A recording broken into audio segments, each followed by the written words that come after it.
Varsity ভর্তি হওয়ার পর এটা কিন্তু আমার ফার্স্ট পহেলা বৈশাখ, তাও পালন করছি এই ফাইনাল ইয়ারে এসে। সো আমার নববর্ষ কেমন কাটলো সেটা নিয়ে থাকছে আমার আজকের ব্লগ। সো আসসালামু আলাইকুম এভরিওয়ান, কি অবস্থা সবার? This is Tanima and welcome to my new video. আমরা সবাই কিন্তু জানি যে আমাদের ঢাকা ভার্সিটিতে খুবই জমজমাটভাবে বর্ষবরণ করা হয় র্যালির মাধ্যমে, শোভাযাত্রার মাধ্যমে। কিন্তু আমি ঢাকা ভার্সিটিতে অ্যাডমিশন পেয়েছি পরে, এখন পর্যন্ত কিন্তু পহেলা বৈশাখ পালন করিনি। এই জন্যই আমি অনেক বেশি এক্সাইটেড ছিলাম। আর ছোটকাল থেকেই হচ্ছে সবসময় পহেলা বৈশাখ পালন করা হয়, বাট লাস্ট 3 ইয়ার্স পালন না করার কারণ একটাই, সেটা হচ্ছে রোজা। 2বার পড়লো রোজায়, আর গতবার ছিল ঈদের 2 দিন পর। সো সব মিলিয়ে একদমই পালন করা হয়নি। এবার ফাইনাল ইয়ারে আমি, আর এবারই হচ্ছে ফার্স্ট ক্যাম্পাসে নববর্ষে আসলাম, ঘুরবো ঘাড়বো মজা করবো। সো এটা নিয়ে অনেক এক্সাইটেড ছিলাম। আমার ক্যাম্পাস যাওয়ার কথা ছিল 10টায়, বাট আমি নিজেই যেতে যেতে 12টার বেশি বেজে যায়, 12:30 বেজে যায়। মানে আমি কোনোদিনও টাইম ঠিক রাখতে পারি না। 10টার কথা বলে আমি যাই হচ্ছে 12:30টায়। আর আবিদা তখনও আসেনি, তো সোনিয়ার সাথে দেখা হয়ে গেল। সোনিয়ার সাথে কিছুক্ষণ বসে একটু আড্ডা দিচ্ছিলাম।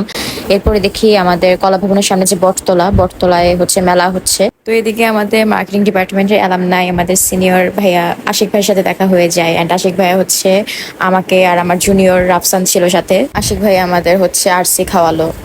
দেন কিছুক্ষণ দাঁড়িয়ে আমরা একটু আড্ডা দিলাম। দেন বটতলা মেলা হচ্ছিল, ভাবলাম যে একটু মেলা এক্সপ্লোর করি। আর তখনও আবিদা আসেনি। আবিদা তখনও হচ্ছে লেট, ও আসছিল অন দ্য ওয়ে। তো আমি তখন একটু স্টল ঘুরে দেখছিলাম, অ্যান্ড সব স্টল তখনও হচ্ছে পুরোপুরি সাজানো হয়নি, হয়তো বিকেলের দিকে আরো জমজমাট হবে। আর ক্যাম্পাস তখনও হচ্ছে খুব একটা ভিড় না, বাট বিকেলের দিকে বুঝতে পারছিলাম যে প্রচুর ভিড় হবে। আর ওই দিনও দুপুরের দিকে একটু ভালোই গরম ছিল, স্পেশালি এই বটতলার এই জায়গাটাতে রোদ ছিল, প্রচুর গরম ছিল। আর এদিকে নাগরদোলাও ছিল, মন চাচ্ছিল খুব নাগরদোলা উঠতে, বাট শাড়ি পরে টোরে আর ওঠা হয়নি। দেন এই যে আবিদা ফাইনালি চলে আসছে, অ্যান্ড ওকে মাশাল্লাহ পুরা পরীর মতো লাগছিল, একদম লাল পরী। আমাদের পুরো টুইনিং হয়ে গেছে একদম ওই দিন। ও এসেই হচ্ছে আগে, মানে ও আসছেই হচ্ছে একটা ফুল হাতে নিয়ে আমার জন্য। She is the only one যে প্রত্যেকটা স্পেশাল ডেতে আমাকে ফ্লাওয়ার দেয়, বিকজ শি নোজ যে আমি অনেক পছন্দ করি ফ্লাওয়ার্স। অ্যান্ড ওর থেকে আমি অলওয়েজ ফুল পেয়েছি, আজ পর্যন্ত পাই, খুব ভালো লাগে। আর ভার্সিটি লাইফে ফেক এতজনের থেকে না, এরকম জেনুইন একজন মানুষ থাক তাও এনাফ। যাকে বিপদে আপনার চাওয়া লাগবে না, সে নিজেই হাজির হবে, সে নিজেই বুঝবে আপনার কন্ডিশন। আলহামদুলিল্লাহ আলহামদুলিল্লাহ, আমাদের ফ্রেন্ডশিপে কারো নজর না লাগুক।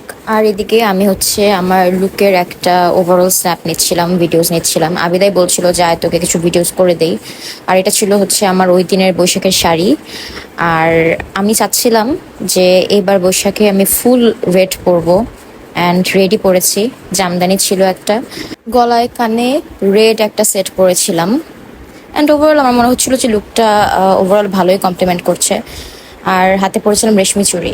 দেন এই তো ভিডিও করলাম, ছবি তুললাম। অ্যান্ড ওই দিন হচ্ছে কিন্তু আমাদের খুব একটা লাইক মেলা, দেন হচ্ছে কোনো স্টল বা শিল্পকলা, এগুলো কোথাওই হচ্ছে আমাদের তেমন ঘোরাঘুরি হয়নি। এত ক্রাউড ছিল আর গরম ছিল, শাড়ি পরে হচ্ছে এরকম ঘোরাঘুরি করব এরকম একদমই ইচ্ছে করছিল না। এই তো ক্যাম্পাসেই ছিলাম, একটু ছবি তুললাম, ভিডিও করলাম, একটু ঘুরলাম আবিদার সাথে। দেন একটু বটতলায় মেলা দেখলাম। দেন আমরা চলে আসছিলাম হচ্ছে লাঞ্চ করতে। এটা হচ্ছে বেইলি রোডে। তো বেইলি ডেলিতে আসলাম। এখানে প্রথমে গিয়েছিলাম হচ্ছে ঘুড়ি রুফটপে, বাট সেখানে 1 ঘন্টা বসে থেকেও আমরা জায়গা পাইনি, এত ক্রাউড ছিল, এত মানুষ ছিল, দাঁড়ানোর জায়গা ছিল না, টেবিলও পাইনি 1 ঘন্টা বসে থেকে। দেন আমরা বেইলি ডেলিতে চলে আসি, অ্যান্ড এখানে হচ্ছে এই প্ল্যাটারটা নিয়েছিলাম, অ্যান্ড এটা খুবই টেস্টি ছিল। সাইডসটা জাস্ট চেঞ্জ করে নিয়েছিলাম। আমি নিয়েছিলাম হচ্ছে ফ্রেঞ্চ ফ্রাই, আর আরেকটাতে ছিল হচ্ছে ভেজিটেবল, বাট ভেজিটেবলটা তোমরা নিও এখানে গেলে, ভেজিটেবলটা অনেক বেশি টেস্টি ছিল। ফ্রেঞ্চ ফ্রাইও ভালোই ছিল, বাট নর্মালি সটে ভেজিটেবলটা আমার খুব একটা ভালো লাগে না, বাট এখানকারটা ভালো লেগেছে। তো আসার সময় হচ্ছে অনেক বেশি জ্যাম ছিল, গাড়ি আর পাঠাতে পারিনি। তো আমি চলে যাচ্ছিলাম রিক্সায় বাসায়, অ্যান্ড যাওয়ার সময়ও দেখছিলাম যে অনেক ভালো সুন্দর জমজমাট অনুষ্ঠান হচ্ছে, প্রোগ্রাম হচ্ছে, বাট এত রাত পর্যন্ত তো আমার থাকা পসিবল না। তো বাসায় চলে আসি, অ্যান্ড এসে দেখি আম্মু আব্বু বাহিরে বের হয়েছিল, তানজিলও সাথে বের হয়েছিল।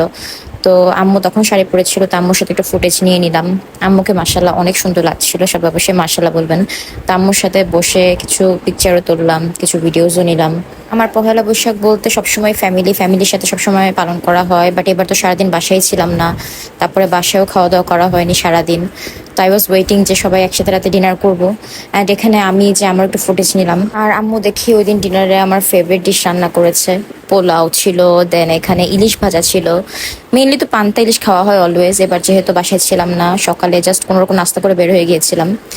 তো বাসার পান্তা ইলিশ এবার খাওয়া হয়নি, বাট রাতের বেলা ডিনারে আম্মু আমার ফেভারিট পোলাও, ইলিশ ভাজা, চিকেন রোস্ট এগুলো করেছিল।